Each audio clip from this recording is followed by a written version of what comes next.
Bueno, en esta mañana vamos a comenzar. Vamos a leer el libro de Génesis, capítulo 25. Génesis, capítulo 25,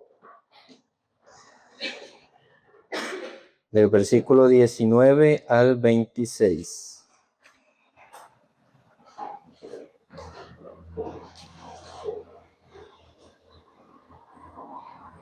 Génesis 25, del 19 al 26. Dice así: Estos son los descendientes de Isaac, hijo de Abraham. Abraham engendró a Isaac, y era Isaac de 40 años cuando tomó por mujer a Rebeca, hija de Betuel, arameo, de Padán Aram, hermana de Labán, arameo. Y oró Isaac a Jehová por su mujer que era estéril, y lo aceptó Jehová, y concibió a Rebeca su mujer. Y los hijos luchaban dentro de ella, y dijo: Si es así, ¿para qué vivo yo?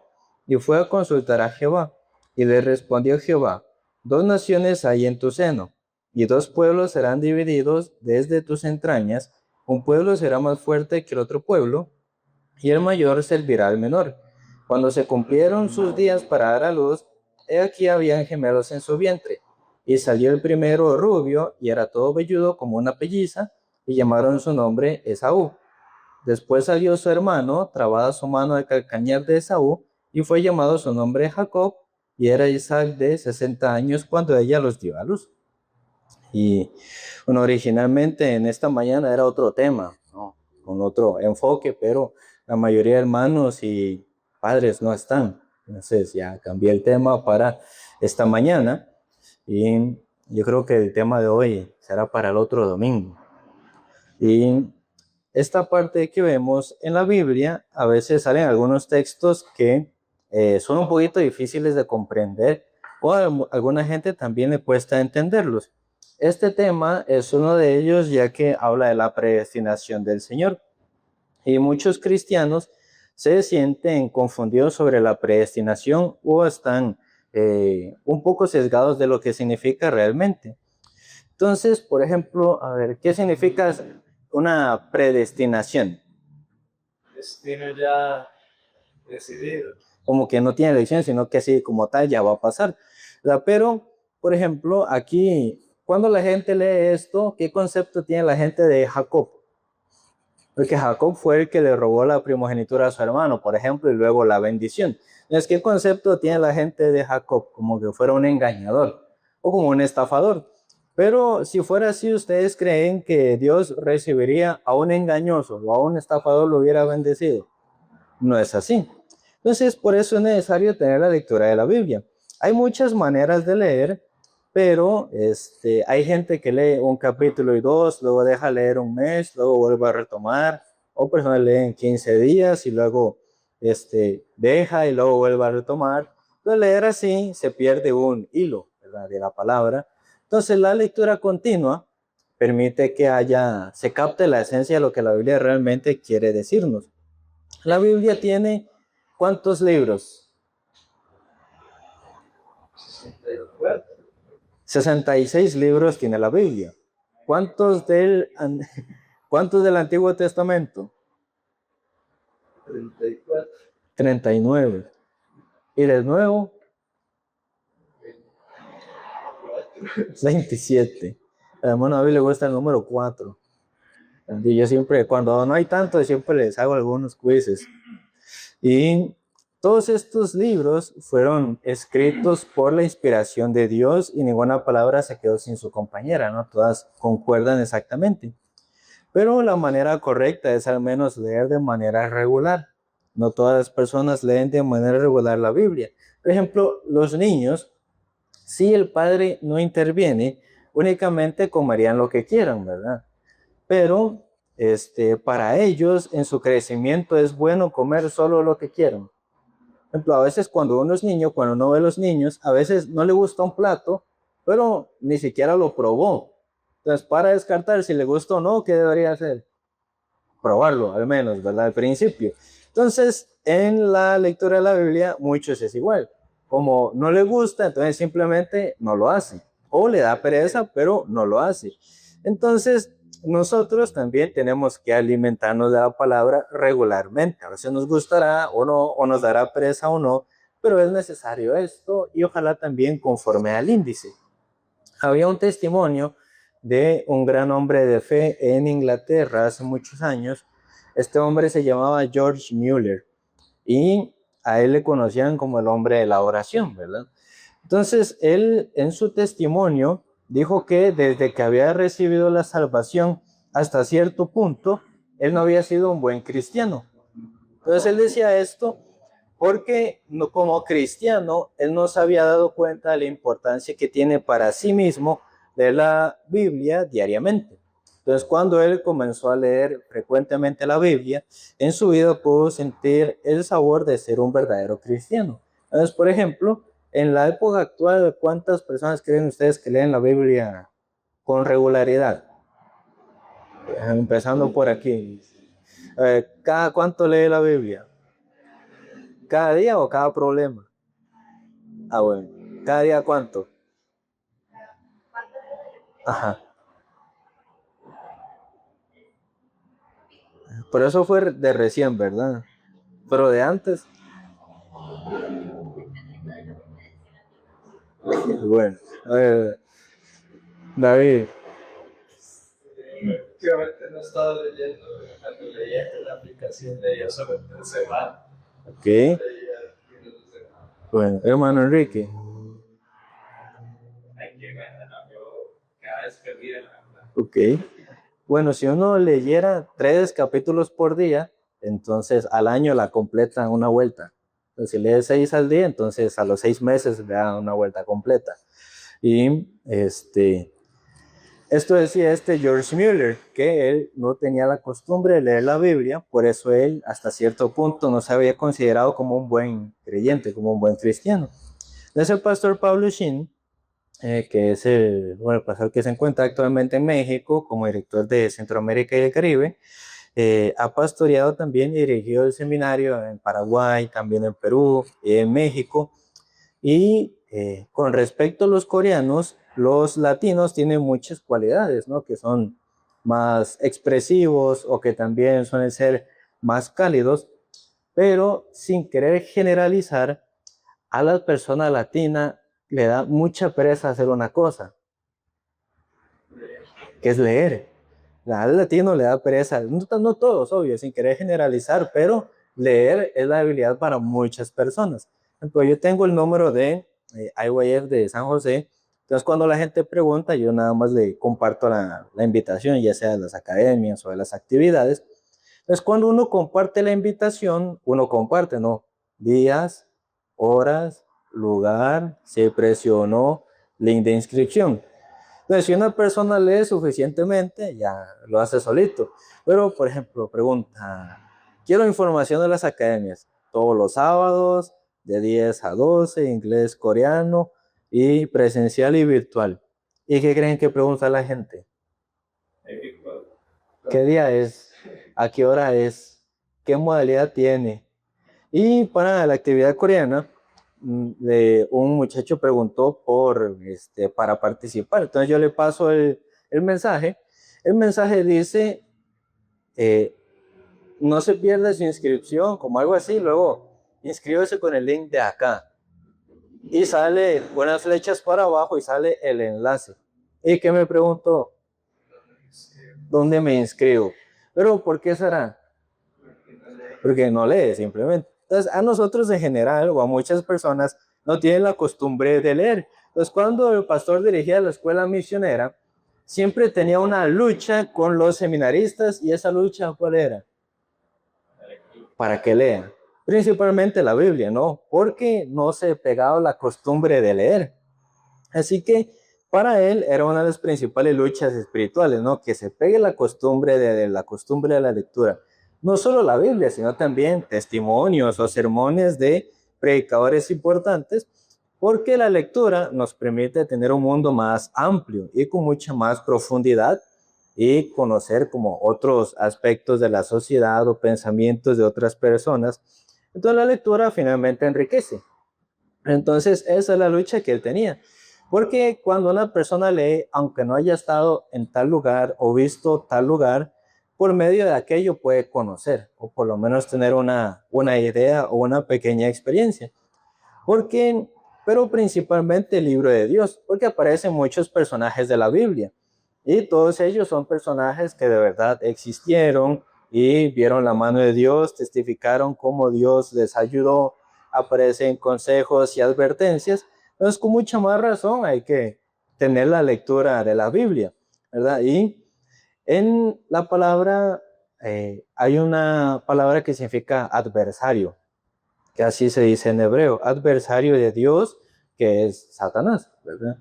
Él es el contrario, es el enemigo. Y es necesario hacer un viaje a la lectura para poder conocer cuál es la identidad de Satanás, quién era o cómo era. En el libro de Isaías, capítulo 14,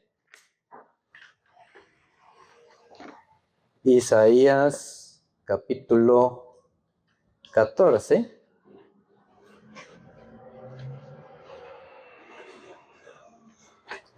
del versículo 12 al 15.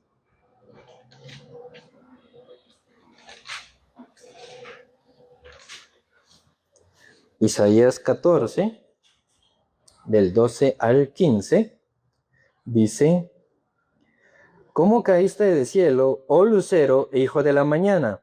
Cortado fuiste por tierra, tú que debilitabas a las naciones, tú que decías en tu corazón: subiré al cielo en lo alto, junto a las estrellas de Dios levantaré mi trono, y en el monte del testimonio me sentaré a los lados del norte. Sobre las alturas de las nubes subiré, y seré semejante al Altísimo. Mas tú derribado eres hasta el Seol, a los lados del abismo. Entonces, aquí aparece una revelación. ¿Qué es una revelación? ¿Qué es una revelación?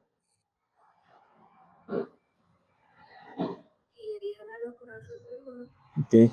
Entonces, como la revelación en sí tiene un significado más literal, ¿qué significa abrirse la cortina? Entonces imaginemos que a la par de su casa, justo a la par hay una vecina o vecino. Entonces, si el vecino, por ejemplo, tiene las cortinas cerradas, usted no puede ver a través de la ventana, ¿no? Entonces no puede saber cómo es el vecino o quiénes viven con él o qué hay en su casa. Entonces, naturalmente, para conocer a esta persona, habría que ir hasta su puerta, tocar la puerta de su casa, conocerlo, entrar, saber qué hay, quiénes viven. Naturalmente sería así. Pero una revelación es sin que vaya a la casa del vecino y aunque la cortina de la ventana del vecino esté cerrada, saber qué es lo que hay ahí. De ahí viene el concepto de la revelación, como que supiera qué es lo que hay dentro, sin que necesariamente se abran las cortinas en el sentido literal. Entonces, los profetas del Antiguo Testamento, siendo llenados y tomados por el poder de Dios, veían y hacían cosas. Por ejemplo, normalmente una persona relaciona una profecía con ¿qué? Con algo que va a pasar cuando, en un futuro. Es lo que normalmente la gente piensa, ¿no? Le profetizo un carro, entonces, ¿qué se entiende? En un futuro, ¿no? Entonces así pasa, claro, hoy en día la gente usa las profecías como, no sé, para llamar la atención, motivar o así, pero no. Y entonces, aquellos profetas únicamente profetizaban de cosas que iban a pasar al futuro. Solo del futuro hablaban aquellos profetas. Que profecía no solo significa de futuro, sino también Dios que les mostraba, que les revelaba cosas de el tiempo pasado, para que ellos puedan ver y escribir todo lo que Dios quería mostrar. Este libro lo escribió el profeta Isaías, pero lo que él escribió en el capítulo 14, esto que él escribió cuando sucedió en un tiempo pasado, ¿verdad? Entonces Dios le mostró qué era lo que había antes de la creación del mundo material, le mostró acerca de la caída de Satanás. Entonces aquí habla de su nombre. ¿Cuál era el nombre de él? Lucero, ¿no? Entonces, originalmente era Lucero, el arcángel más brillante del cielo, pero se habla de su corazón, de la corrupción de su corazón, del versículo 12 al 15, como nosotros leímos. Entonces, el corazón de él se enalteció por su hermosura, también por todas sus cosas, y pensó, voy a subir al trono de Dios y voy a ser igual a Dios. Eso es lo que él pensó. Entonces, por eso, una persona que se enaltece es igual. Por ejemplo, una persona que se enaltece quiere consultar los aspectos de su vida o por sí solito dirigir su vida sin preguntar. Por sí solito, yo hago lo que quiera, yo soy el dueño de mi vida, yo no tengo por qué preguntarle a nadie, consultarle a nadie, porque de ahí viene, no aquel corazón. Y así que él se corrompió. En el libro de Ezequiel, capítulo 28, Ezequiel, capítulo 28,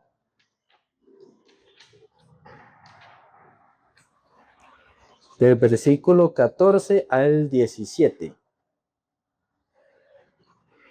Ezequiel 28, del 14 al 17, dice, tú querubín grande protector, yo te puse en el santo monte de Dios, allí estuviste, en medio de las piedras de fuego te paseabas, perfecto eras en todos tus caminos desde el día en que fuiste creado, hasta que se halló en ti maldad. A causa de la multitud de tus contrataciones, fuiste lleno de iniquidad y pecaste, por lo que yo te eché del monte de Dios, y te arrojé entre las piedras de fuego, oh querubín protector. Se enalteció tu corazón a causa de tu hermosura, corrompiste tu sabiduría a causa de tu esplendor, yo te arrojaré por tierra, delante de los reyes te pondré para que miren en ti. Entonces aquí el profeta Ezequiel, igual que Isaías, tiene una revelación de un tiempo pasado, de un tiempo antes de la creación del mundo. Entonces vio al jefe de los arcángeles, que fue llamado querubín grande protector. Entonces sabemos que Dios, antes de crear el mundo material, creó los seres espirituales, no el reino de los cielos. Los ángeles también tienen sus jerarquías y jefes. Normalmente, ¿cuáles son los tipos de ángeles que hay? Está el ángel, ¿cuál más? El arcángel, luego querubín, también hay. También termina en in, serafín. Sí, entonces, aprovechando para hacer estudio bíblico con los hermanos. ¿Bien? Entonces, los ángeles también tienen sus jefes, ¿no? Tienen sus jerarquías, sus rangos. Los jefes de los ángeles son llamados arcángeles y también están divididos según sus funciones. Hay ángeles que son mensajeros, hay otros que son guerreros, otros que hacen la voluntad de Dios, hay quienes también controlan la naturaleza. Y de entre una de las jerarquías más altas es el querubín. El versículo 14 dice, tú querubín grande protector. Entonces dice protector. Entonces un querubín, ¿qué es lo que protege? ¿Qué protege el querubín? El querubín protege la gloria de Dios. Por ejemplo, cuando vemos el tabernáculo, sobre el arca del pacto tiene una tapa. ¿Cómo se llama la tapa? Están quedando mal los hermanos, ¿saben? ¿Cómo se llama la tapa del arca del pacto? El propiciatorio, ¿verdad? Y el propiciatorio tiene dos esculturas. ¿Cuáles esculturas tiene?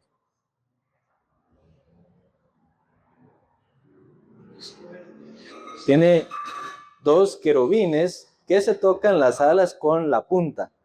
Entonces, eso está ahí porque dentro de el arca del pacto estaba, por ejemplo, la tabla de la ley, y ellos lo que protegen son la gloria de Dios. Y están tallados esos dos querubines como símbolo de la protección de la gloria de Dios. Entonces él era un arcángel. El versículo 15 dice que era perfecto en todos sus caminos desde el día que se creó hasta que se halló en él maldad. ¿Y por qué causa se corrompió? Dice el 16. A causa de la multitud de tus contrataciones fuiste lleno de iniquidad y pecaste. Entonces Dios es de orden, ¿verdad? Claro, entonces los ángeles y arcángeles, conforme a las órdenes de Dios, tienen que hacer y ejecutar las cosas. Ya que Lucero, Satanás, era un querubín, las órdenes que Dios le daba a él también a quien tenía que darlas. A los que tenía bajo su cargo. Entonces él, oyendo las órdenes de Dios, esas mismas órdenes tenía que transmitirlas a los demás ángeles. Pero se corrompe y a causa de la multitud de sus contrataciones. Entonces, ¿cuáles contrataciones estaría haciendo él? Entonces, él a quién comenzaría a engañar? A los ángeles también. Entonces, él también piensa, bueno, a Dios le hacen caso los ángeles, a mí también.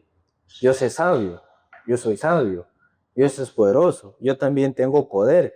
Entonces, entre Dios y yo, ¿qué diferencia hay? Entonces, así se pone a pensar él. Entonces, él se corrompe.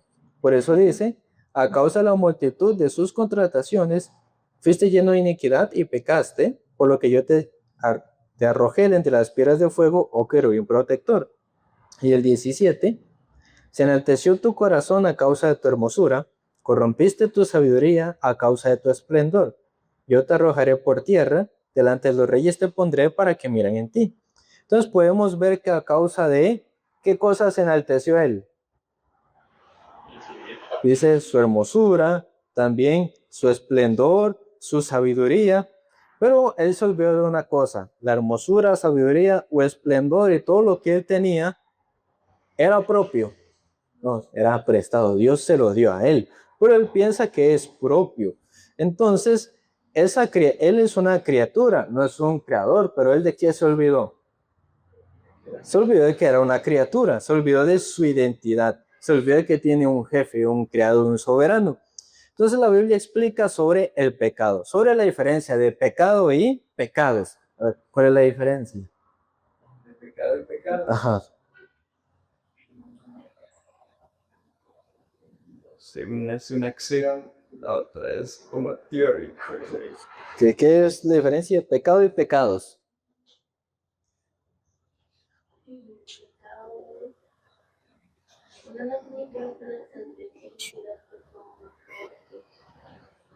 Cerca, anda por ahí. A ver, hermano, ¿qué es la diferencia entre estas dos?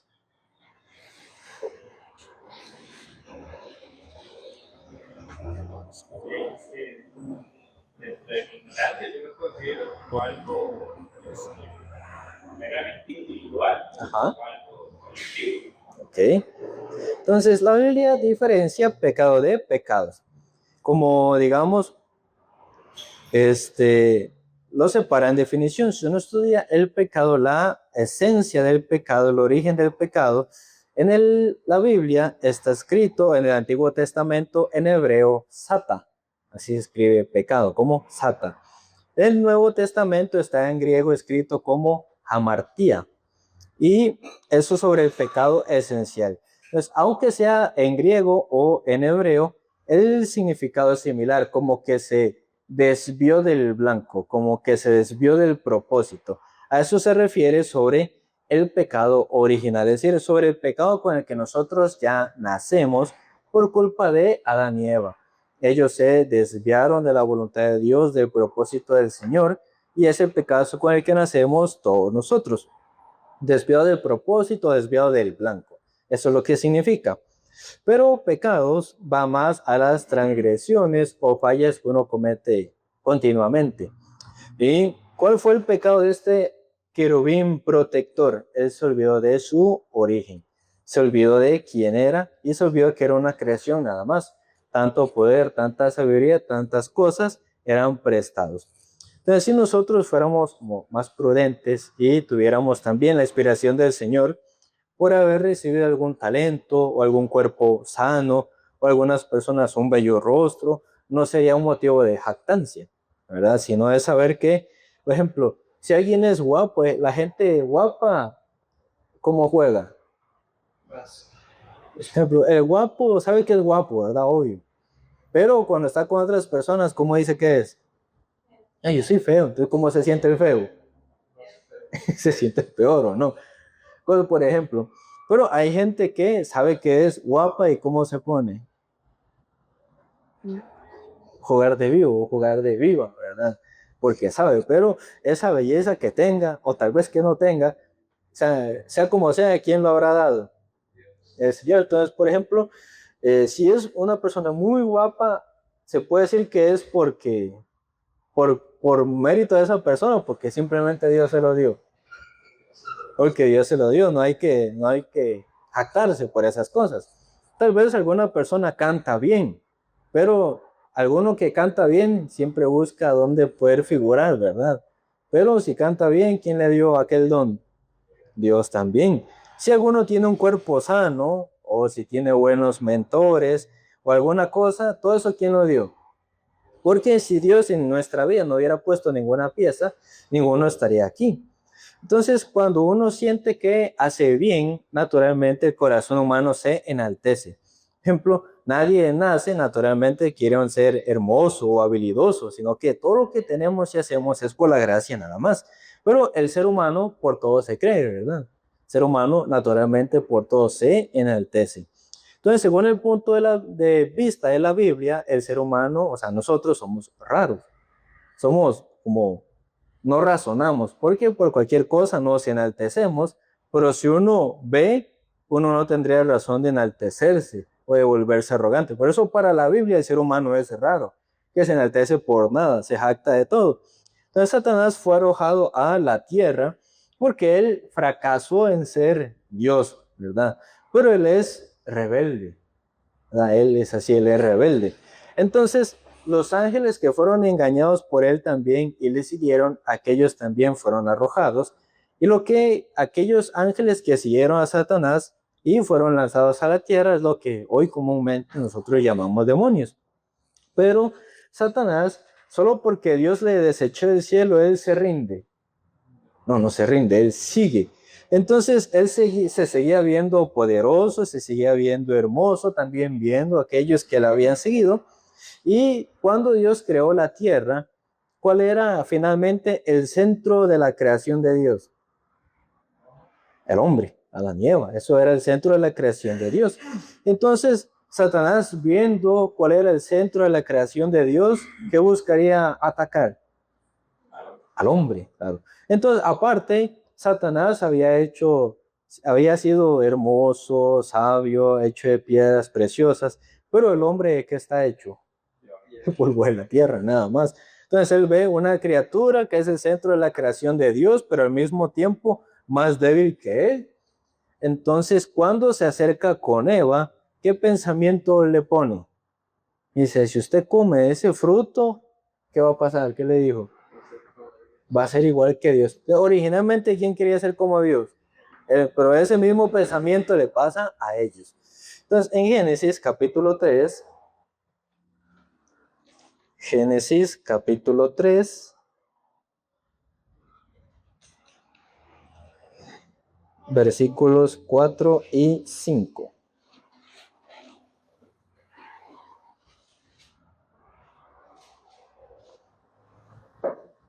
Génesis 3, 4 y 5 dice: Entonces la serpiente dijo a la mujer: No moriréis, sino que sabe Dios que el día que comáis de él serán abiertos vuestros ojos y seréis como Dios, sabiendo el bien y el mal.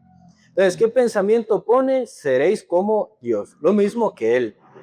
Entonces, como engañándole, tal vez por decirle, Dios sabe que ustedes van a ser como Dios, por eso se lo prohíbe. Él no quiere que ustedes sean como Dios. Él quiere tenerlos como esclavos, tal vez así les habría dicho o engañado. Pero eso es el veneno de Satanás. Con aquel veneno pica a Adán y Eva, y ese veneno pasó a ellos y ellos fueron engañados. Entonces, Jesús mismo, ¿cómo vio la identidad nuestra? La identidad del ser humano en San Juan 8:44.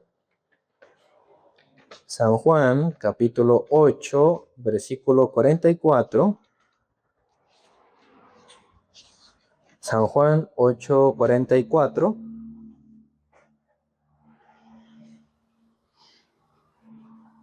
Dice: Vosotros sois de vuestro padre el diablo, y los deseos de vuestro padre queréis hacer. Él ha sido Mesías del principio y no permaneció en la verdad, porque no hay verdad en él. Cuando habla mentira, de suyo habla, porque es mentiroso y padre de mentira. Entonces, por ejemplo, usted donde cualquier persona y le pregunte si es hijo de Dios o no, va a decir que sí. Pero cuando Jesús llega donde los escribas y fariseos, ¿qué les dicen? ¿Su padre es quién? El diablo. Usted va, no sé, donde algún vecino, usted tiene vecinos, ¿sabes? Si es que no están muy pegadas las casas, ¿verdad?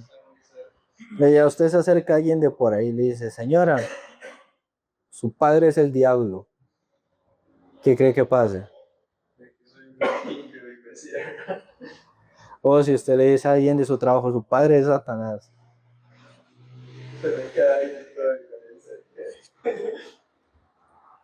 ¿O usted qué haría? ¿O qué le dirían si usted dice, su padre es el diablo? O sí, a sus compañeros o algún vecino. No creo que hable mucho con sus vecinos, ¿verdad? A sus compañeros. Y le dice a Juan, hijo del diablo. Se lo dice en inglés o en portugués. Entonces, así Jesús le dice a ellos, vosotros sois de vuestro padre el diablo, ¿verdad?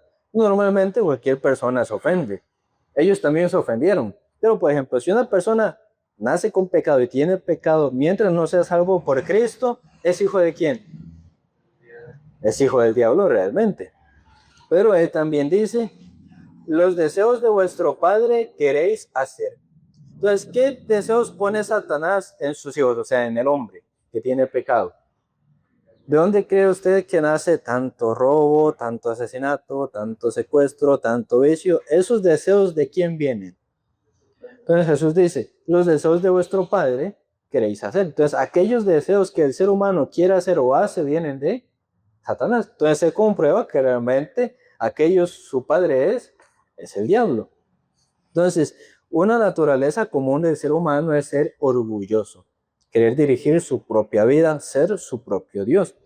Esa es una de las principales manifestaciones del pecado, pero cuando una persona realmente salva, sabe que su vida es dirigida por Dios, sabe que tiene un creador y sabe quién tiene que consultar sobre cada aspecto de su vida. Pero el orgulloso no.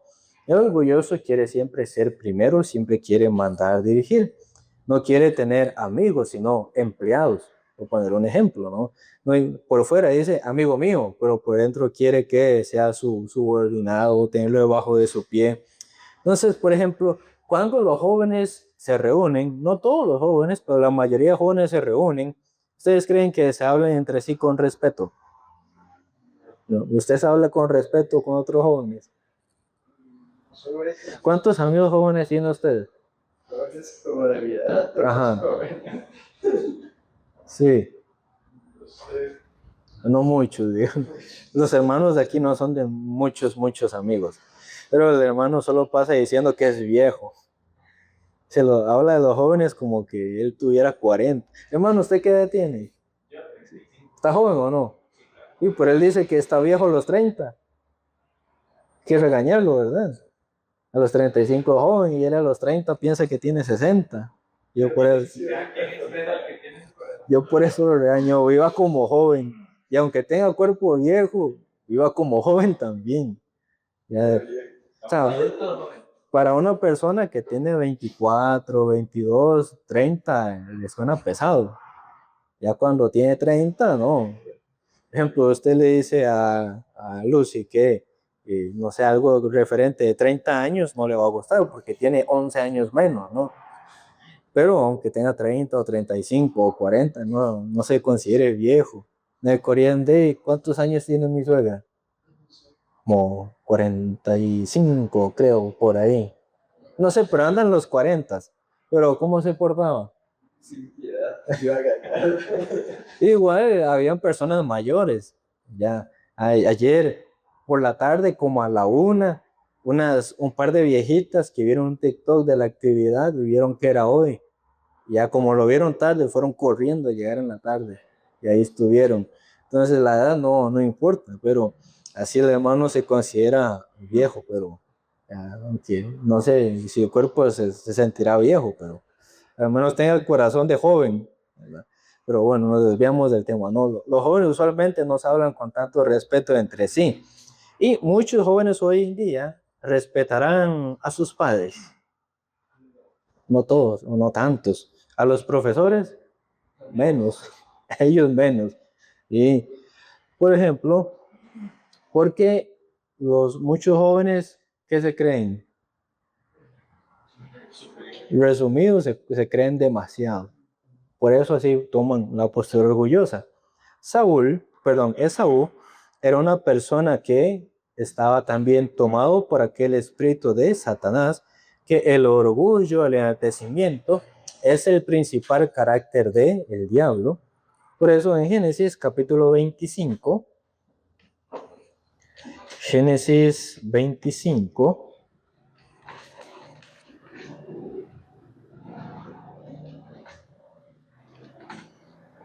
versículo 23. Génesis capítulo 25, versículo 23. Dice: y le respondió Jehová: Dios, 2 naciones hay en tu seno, y 2 pueblos serán divididos desde tus entrañas. El un pueblo será más fuerte que el otro pueblo, y el mayor servirá al menor. Entonces aquí podemos ver sobre la predestinación de Dios. Dios en esta palabra predestinó a alguien específico, pero a una persona en específico, a una persona no. O sea, a una persona de tal nombre va a pasarle así, no. Como tal, no a la persona. Dios predestina a la condición. Entonces, ¿cuál condición predestinó?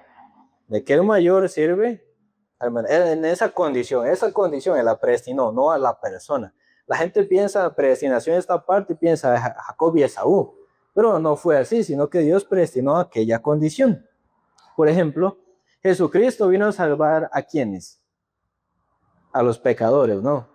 Entonces, para ser salvo, ¿en qué condición hay que estar?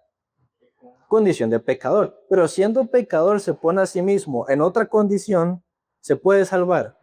No puede. Entonces, ocupa estar en la condición de pecador para ser salvo. Eso es la predestinación. No que Dios a tales personas sí salvó y a tales personas no. Pero así muchas personas piensan. Entonces, aquí dice que el mayor servirá al menor. Esa fue la predestinación de Dios. Entonces, cuando ellos estaban en el vientre de Rebeca, su madre, dentro de ella sucedía una lucha, como una guerra. Entonces, ella se angustió y consultó a Jehová. Entonces, Dios le declaró su voluntad, que dentro de ella hay 2 naciones. No dijo 2 personas, sino dijo 2 naciones. 2 grupos de personas, 2 grupos de la humanidad. Y aquí, cuando Dios dijo literalmente o textualmente que Esaú iba a servir a Jacob, no lo menciona, nunca lo mencionó. Solo dijo, el mayor servirá al menor. No se refiere tampoco al concepto de la edad o el orden del nacimiento, que a veces vacilando para algunos hermanos mayores o menores dicen, el mayor servirá al menor. Así no, tampoco es por la edad. Entonces, conforme al paso del tiempo, Esaú se, digamos, profesionalizó en la casa. No se comparaba con Jacob. Entre los dos, ¿quién salía a traer la comida? Esaú. ¿Cuál se quedaba en la casa? Era Jacob, ¿verdad? Jacob también era lampiño y Esaú era velludo. Entonces, con respecto, en comparación, si se compara Esaú con Jacob, Jacob tendría más inseguridades. Pero Esaú era alguien que confiaba en sí mismo también, en su propia capacidad, en su propia fuerza. Más adelante en el libro de Malaquías, Dios explica por qué es que amó a Jacob y aborreció a Esaú. Y ustedes leen la Biblia, sale a veces textos parecidos, Dios amó a Jacob y odió a Esaú. Pero no solo porque sí, sino tiene su razón. El libro de Malaquías, capítulo 1. Malaquías, capítulo 1. Malaquías está antes de San Mateo.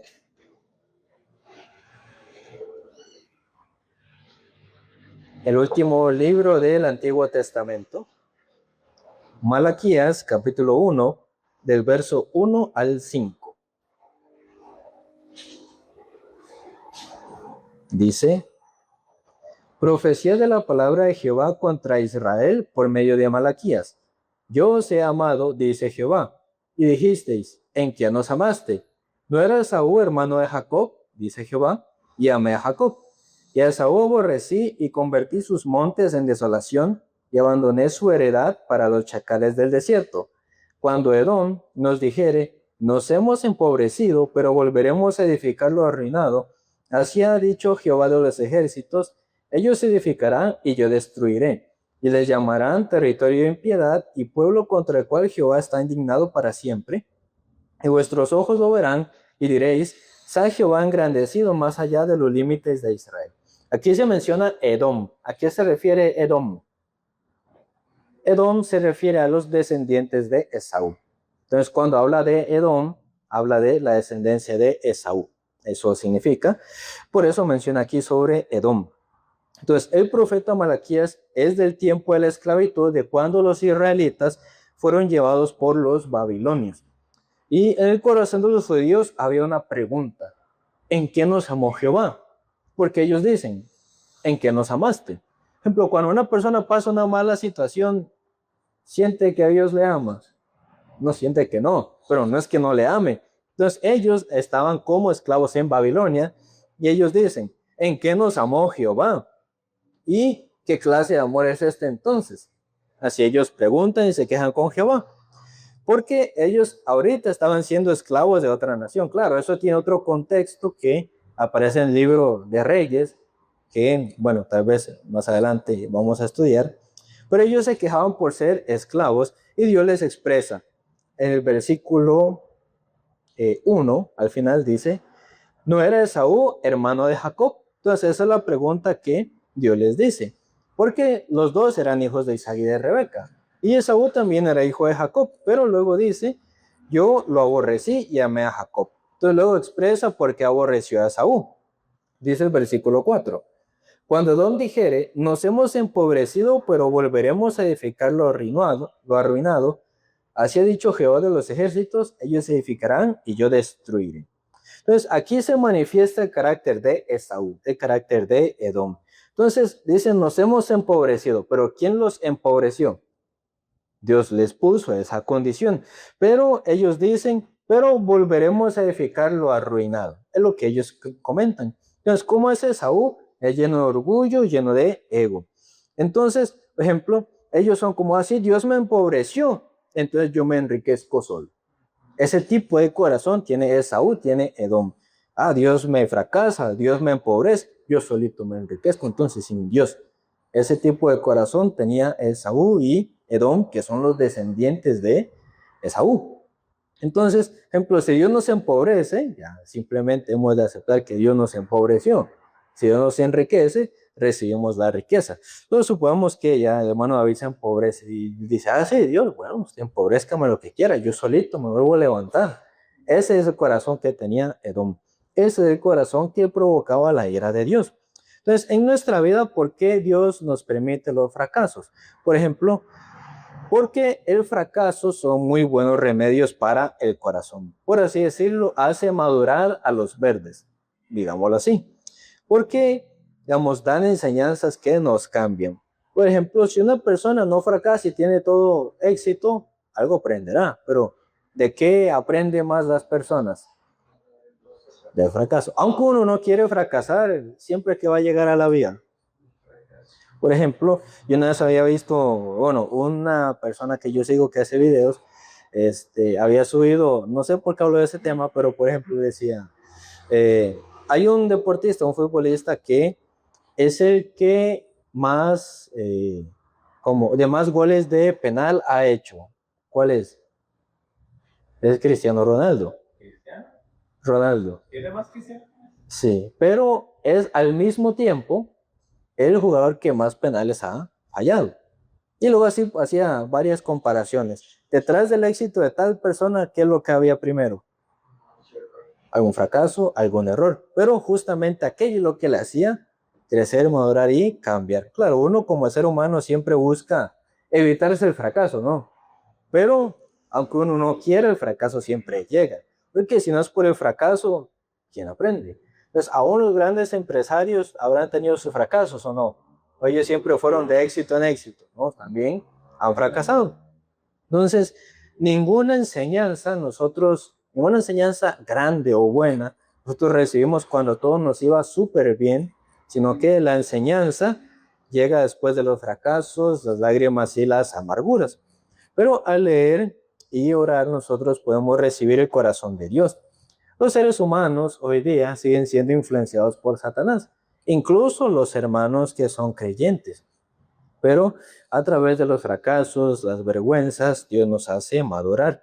También mediante fracasos aprende la humildad y junto con la humildad el respeto al Señor. Y ahí se recibe la sabiduría de parte del Señor. El versículo 5 dice, y vuestros ojos lo verán y diréis, sea Jehová engrandecido más allá de los límites de Israel. Ahora los israelitas, Dios los pone en el lugar de Esaú, a estos que estaban en este tiempo, que Jehová será engrandecido más allá de los límites de Israel, es decir, entre los gentiles, para provocar a celo al pueblo original, para que algún día ellos también quieran conocer el evangelio verdadero y ser salvos. Y los judíos son celosos. ¿Ustedes han hablado con algún judío? Si puede, evítelo. No es muy agraciado conversar con ellos, no. Ellos tienen una alta estima. Yo soy del pueblo escogido de Dios. Usted es un simple gentil, así. Entonces, con esa actitud tratan a los que no son judíos. Entonces, si usted es una persona que facilito se enoja, se resiente, mejor no, que así son. Y por eso Jehová iba a ser engrandecido más allá de los límites de Israel, es decir, a los gentiles, para que los judíos también tuvieran celo, pero para que también pudieran escuchar el evangelio. Ahora, sobre la predestinación de Jesucristo en San Lucas, capítulo 22. San Lucas, capítulo 22, del versículo 24 al 27. Dice, hubo también entre ellos una disputa sobre quién de ellos sería el mayor. Pero él les dijo, los reyes de las naciones se enseñorean de ellas, y los que sobre ellas tienen autoridad son llamados bienhechores. Mas no así vosotros, sino sea el mayor entre vosotros como el más joven, y el que dirige como el que sirve. Porque ¿cuál es mayor, el que se sienta a la mesa o el que sirve? No es el que se sienta a la mesa, mas yo estoy entre vosotros como el que sirve. Entonces, aquí Jesús se estaba dirigiendo a Jerusalén para ser crucificado. Él para hacer esto tenía que negarse para poder sacrificarse también. Pero los discípulos que habían caminado con Jesús 3 años, ya Jesucristo cerca de ser sacrificado, y ellos de qué estaban peleando, de quién iba a ser mayor y quién iba a ser menor, ¿verdad? Así se estaban peleando. Entonces, digamos, Jesús se despojó a sí mismo para servir y salvar a la humanidad. Pero el corazón de los discípulos estaba peleando por ver quién iba a ser mayor, nada más. Es como un contraste de blanco y negro. Y ellos solo buscaban ser mayores, pero Jesús solo buscaba limpiar el pecado. Entonces, en las naciones, aquí Jesús dice, las naciones tienen gobernadores, no, que mandan y ordenan.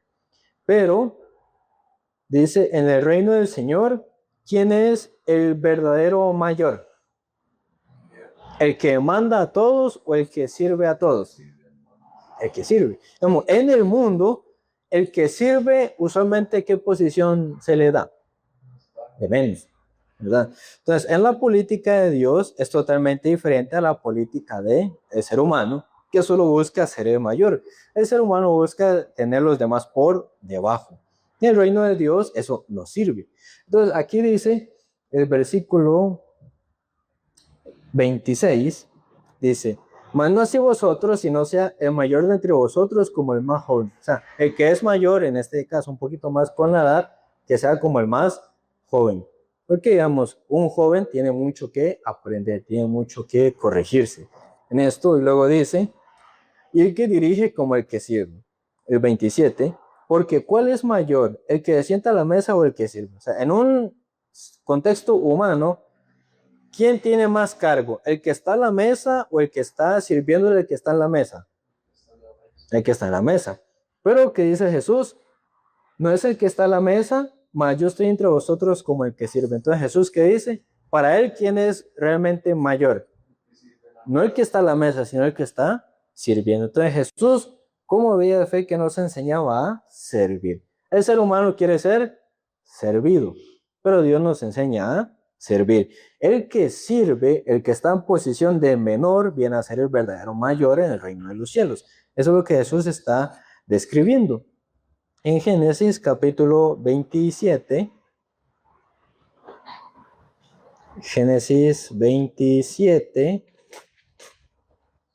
versículos del 11 al 13.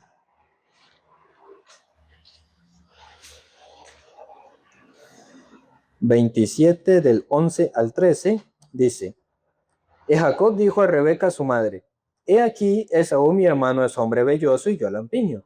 Quizá me prepara mi padre y me tendrá por burlador, y traeré sobre mí maldición y no bendición. Y su madre respondió: Hijo mío, sea sobre mí tu maldición. Solamente obedece a mi voz y ve y tráenos. Entonces, los que no conocen bien la escritura es principalmente porque no leen. Y cuando una persona lee superficialmente, cuesta mucho entender. Pero si uno lee con más atención, más fácilmente puede entender que Jacob no había sido una persona engañadora ni estafadora. Él es un hombre consciente. Entonces, él al principio, humanamente, él quería tomar el puesto de su hermano Esaú. Él está discutiendo con Rebeca, su madre, porque él no quiere. Yo soy así, él es así, él tiene pelo, yo no, y así se va discutiendo porque él no quería. Él es consciente. Pero él conocía su condición y también conocía a su hermano, que a su hermano en muchos aspectos era mejor que él también. Pero Rebeca tampoco es una mujer tramposa o celosa, sino es una mujer virtuosa y de fe. En el versículo 13, ella lo que le dice a él es: Y su madre respondió: Hijo mío, sea sobre mí tu maldición, solamente obedece a mi voz y ve y tráemelos. Entonces ella con firmeza le manda. ¿Por qué razón? Porque Rebeca es la madre. Ella sabe, a pesar de la inferioridad humana que Jacob tiene y las carencias de su hijo, que él puede tener la condición para que pueda recibir la bendición de Dios. Jacob, por ejemplo, ante una orden de su madre que no le parece, porque su madre le mandaba, él quería, no quería, pero al final, ¿qué es lo que hace Jacob? Lo que su madre le mandó, así Jacob hace. Pero si fuera Esaú, le haría caso así a su madre. Esaú no lo hace. Entonces, para Esaú sería decirle, y como el negro le dice blanco, para Esaú sería así. Entonces, Esaú jamás es de las personas que niega su pensamiento, pero Jacob sí. Más que ver a su mamá propiamente, Jacob veía a su madre también como una guía espiritual, como una sierva de Dios, que tuvo que usar la fe también. Cuando Rebeca se casó con Isaac, ¿ella alguna vez había visto a Isaac? ¿Lo había conocido o le había hablado? ¿Y cómo se casó con Isaac entonces? Por pura fe, confiando en que esa era lo que Dios le había mandado. Entonces, esto conoce Jacob. Ella sí se despidió de su familia, fue a casarse con Isaac, sin siquiera ver su rostro ni una sola vez. Entonces, ella es una mujer de fe que conoce a Dios. Entonces, ella conoce más de la voluntad de Dios que Jacob. Entonces, él, doblegándose, hace lo que su madre le mandó. Entonces, Jesús enfatizó: el que realmente quiere ser mayor tiene que ser menor. Y por eso la Biblia dice que el que se humilla luego es enaltecido. Pero enseña primero a humillarse, enseña primero a ser mayor, y aquel que se pone como menor viene a ser mayor o viene a ser enaltecido. El que se niega puede seguir a Jesucristo. Por eso Jesús dice: el que quiera venir en pos de mí, niéguese a sí mismo. Para seguir a Jesús hay que negar muchas cosas, ¿o no? Hay que dejar el tiempo, hay que dejar el recurso, hay que dejar un montón de cosas. Pero el que no se niega, Jesús dice, no es digno de mí.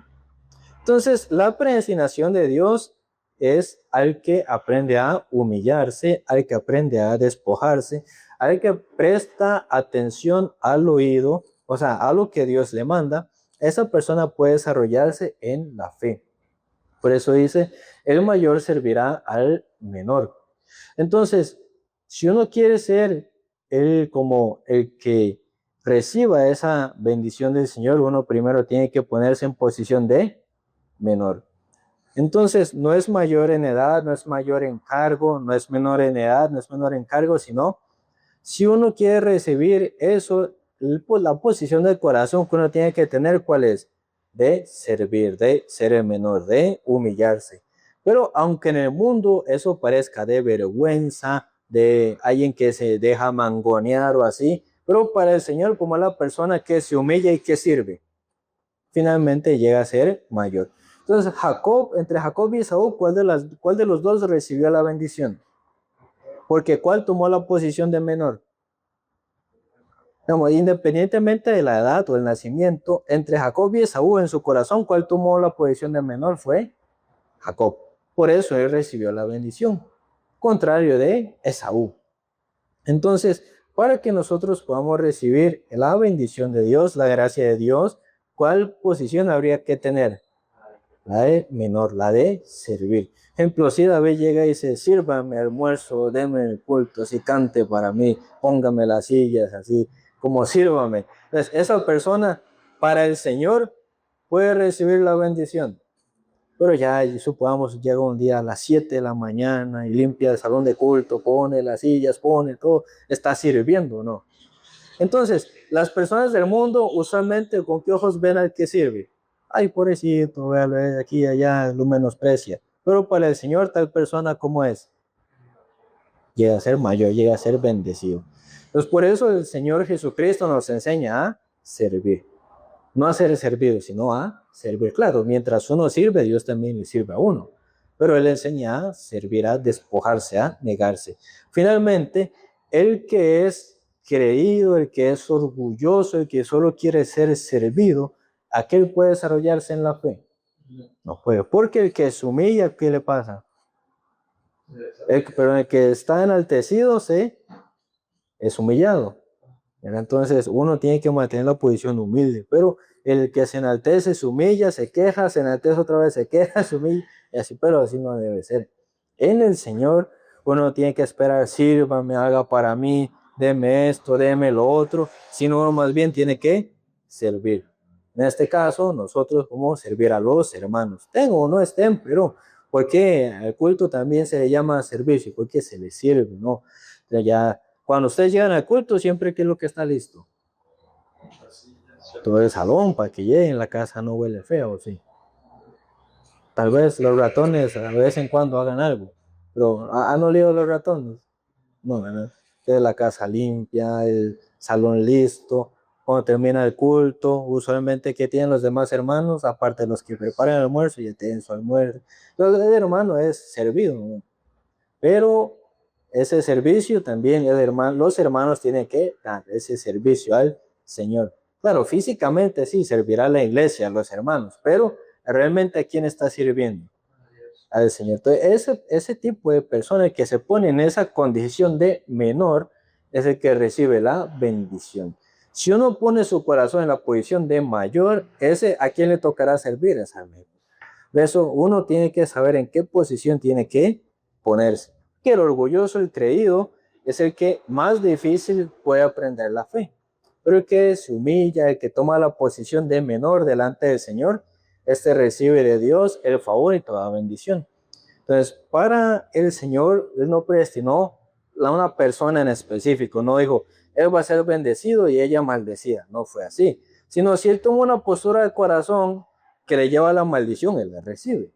Y si ella toma una postura opuesta, ella se bendice. Entonces, es la postura del corazón donde se encuentra.